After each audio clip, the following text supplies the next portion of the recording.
Olá, assinante da TV Destaque, estamos em mais uma edição do programa Direitos e Deveres, Cidadania em Ação, hoje em companhia da apresentadora, doutora Tatiana Fiore.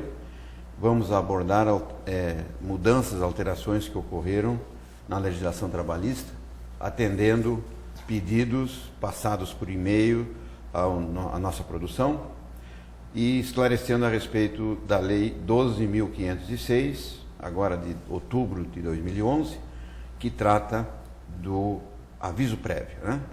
Essa nova modalidade de aviso prévio com maior prazo e que muitos questionamentos têm proporcionado no mundo jurídico, na área trabalhista especificamente.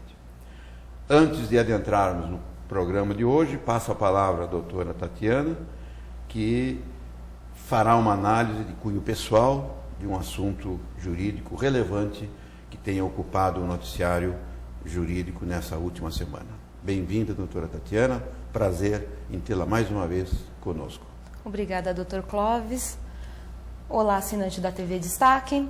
Hoje eu gostaria de aproveitar a oportunidade para refletirmos sobre o julgamento dos limites do Conselho Nacional de Justiça, o CNJ, que todos pensam concluído na semana do dia 6 de fevereiro no Supremo Tribunal Federal. O que houve foi a cassação da liminar do ministro Marcos Aurélio Mello, e isso por 6-5, deixando na sociedade civil a falsa ideia de que o Supremo Tribunal Federal votou pela autonomia do Conselho Nacional de Justiça, afastando a tese de sua competência ser meramente subsidiária diante das situações anômalas, como a morosidade, o protecionismo, entre outras situações. Vale ressaltar que essa votação condiz apenas a uma das ações que tramitam no Supremo contra o Conselho Nacional de Justiça. A regra do regimento interno do Conselho Nacional de Justiça, que permite o livre fluxo de informações sigilosas como entidades monetárias, fiscais e empresas de telefonia, é uma das prerrogativas questionadas. As 3 maiores associações de juízes do país, incomodadas com as amplas investigações da Corregedoria do Conselho Nacional de Justiça contra os juízes, defendem que o acesso aos dados sigilosos devem ocorrer apenas por decisão judicial. O processo está sob a responsabilidade da ministra Rosa Weber. Até então, não houve uma decisão.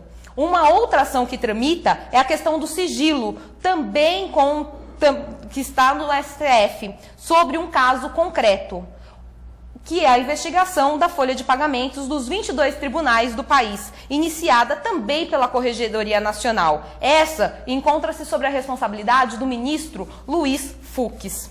O que nos importa, na verdade, em tudo isso, é que o mérito da ação de inconstitucionalidade proposta pela Associação dos Magistrados Brasileiros ainda não foi julgado, embora os ministros, ao examinar a canhestra liminar do Marco Aurélio, não decidiram o mérito, mas invadiram o mérito dessa ação.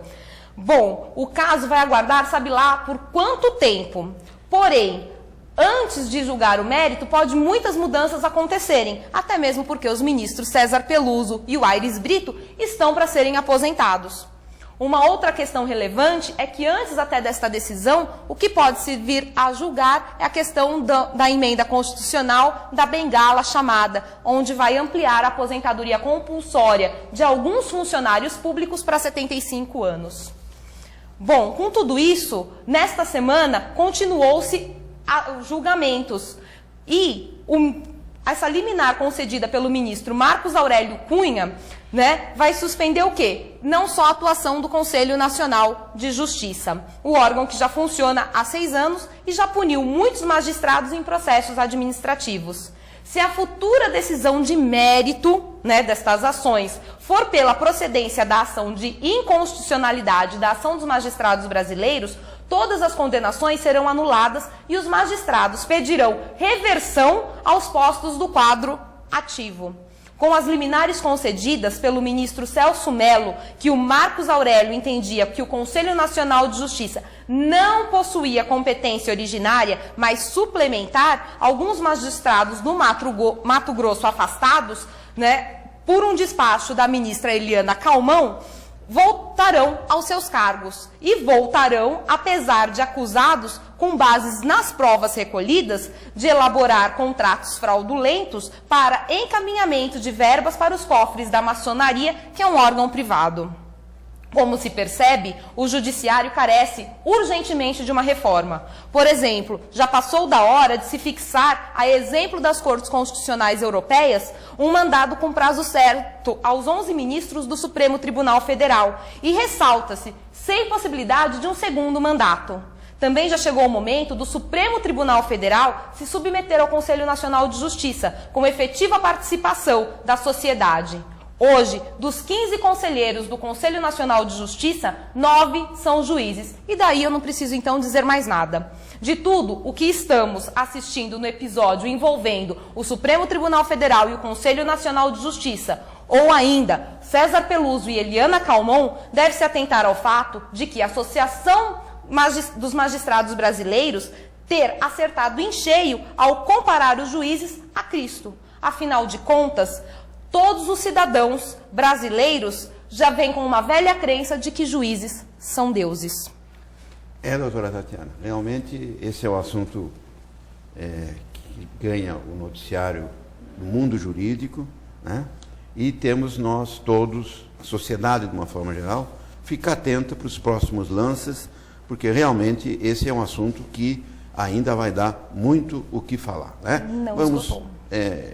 A OAB tem feito uma campanha firme em defesa do CNJ, porque é assim que nós vamos fortalecer realmente o Poder Judiciário.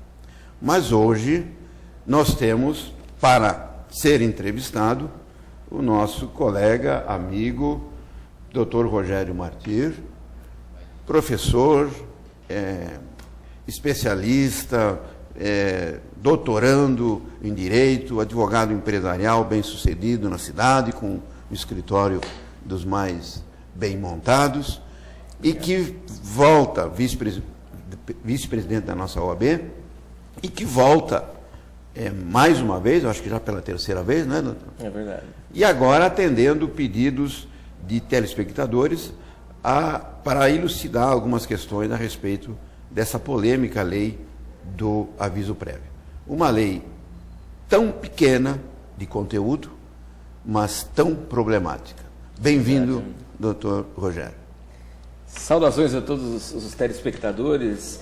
Agradeço ao meu amigo Clóvis, Tatiana, pela oportunidade mais uma vez de estar aqui com vocês e poder falar um pouquinho aí e de alguma forma poder somar, poder esclarecer algumas dúvidas. É um prazer enorme estar aqui hoje com vocês. Doutor Rogério, então, já que essa lei tão pequenininha trouxe mudanças de uma forma tão, muitas vezes duvidosas, tanto para o empregador como ao empregado, o que de fato mudou com esta lei do aviso prévio proporcional? Bem, Tatiana, a questão toda envolve um aumento do prazo do aviso prévio, e um prazo ligado a uma proporcionalidade. É uma lei que estava há muito tempo em debate no Congresso e vinha até de uma forma polêmica sendo trabalhada e que de repente aconteceu e foi publicada e veio trazer uma dor de cabeça imensa para quem opera o direito, Tanto para quem está lá na empresa e vai ter que calcular e vai ter que interpretar isso, quanto aos advogados e os próprios magistrados, porque é uma incógnita total, Nós temos hoje um grande ponto de interrogação no que diz respeito ao aviso prévio. Antigamente, o que nós tínhamos? 30 dias e ponto, Não importava a modalidade de trabalho, não importava quem era o trabalhador. O tempo de serviço. O tempo de serviço, nada importava, Se por um acaso um contrato de trabalho por prazo indeterminado, que é aquele contrato que não tem fim pré-estipulado, Você tem um começo, no momento que você é contratado, mas você não sabe quando você vai se desligar da empresa.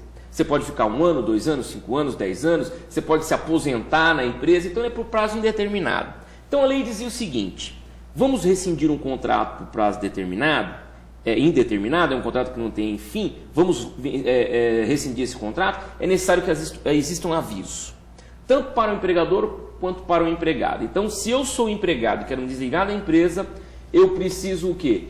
Pedir a minha demissão e cumprir meu aviso prévio. Se o empregador quiser mandar embora, rescindir o contrato imotivadamente com o empregado, é a mesma coisa, ele tem que ir lá e dar este aviso prévio. E antes da lei, o aviso prévio era 30 dias e ponto. Hoje não.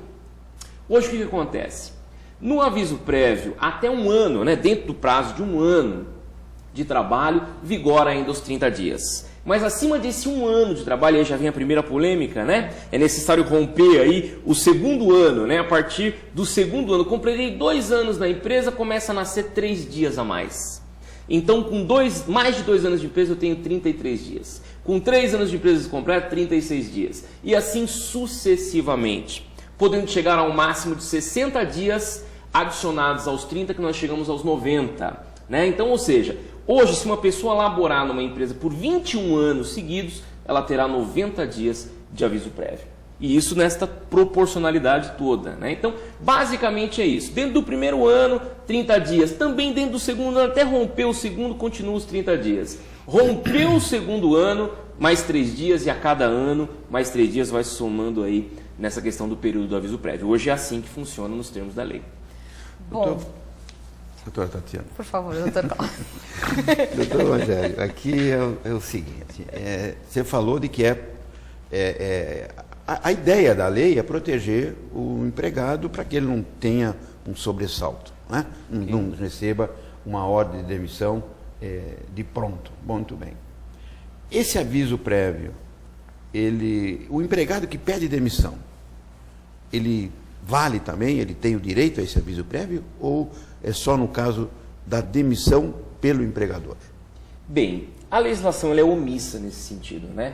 Na verdade, é uma das polêmicas que estão aí no ar para serem resolvidas, aí, provavelmente pelos tribunais. Por quê? Porque é óbvio que o empregador ele vai querer uma paridade legal. O empregador vai querer pegar daquele empregado que tem 21 anos e pediu demissão, 90 dias de aviso prévio também. Né? Aquela brincadeira que a gente faz sempre de que pau que bate em Chico tem que bater em Francisco. Só que de pronto isso não é uma verdade, porque a lei ela traz uma palavrinha ali no seu texto legal que trata de empregado, né? Então essa lei ela veio para o empregado, está lá, um pouco implícito no contexto da lei, mas ela trata do empregado. Então quem tem direito a essa proporcionalidade nos termos da lei é o empregado. Trabalhou lá, vai acrescendo os 3 dias até chegar aí nos 90 dias dos 21 anos. O empregador ele ficou meio desprestigiado nesse aspecto. Então, ao empregador tem que aplicar a CLT, porque não foi alterado aquele contexto. E para o empregador na CLT, só os 30 dias. Eu posso estar trabalhando 30 anos na empresa. Pedir demissão, o empregador pode me exigir apenas os 30 dias, não vai me exigir a proporcionalidade. Essa proporcionalidade, em termos gerais, ainda que vai ter muita discussão, na minha interpretação da lei, vale apenas para o empregado. Nós vamos voltar trabalhando sobre essas dúvidas que foram enviadas e principalmente sobre que já tem algumas polêmicas em alguns julgados com relação à nova lei do aviso prévio. Mas antes nós vamos a um breve intervalo. Lembramos que este programa é reprisado às sextas-feiras às 7h30 da manhã, aos sábados às 9 horas da noite e domingo às 22 horas. Você pode mandar a sua dúvida, que assim nós vamos trazer um profissional para esclarecer as suas questões. Mas mande para presidência@oabguarulhos.org.br ou para secretariageral@oabguarulhos.org.br. Agora, se você quer ter o seu estabelecimento comercial divulgado, você pode entrar em contato no telefone 24 68 81 99 no ramal 33 ou pessoalmente na Casa do Advogado, na rua Luiz Facini, número 16, no centro de Guarulhos. Nós já voltamos esclarecendo mais dúvidas.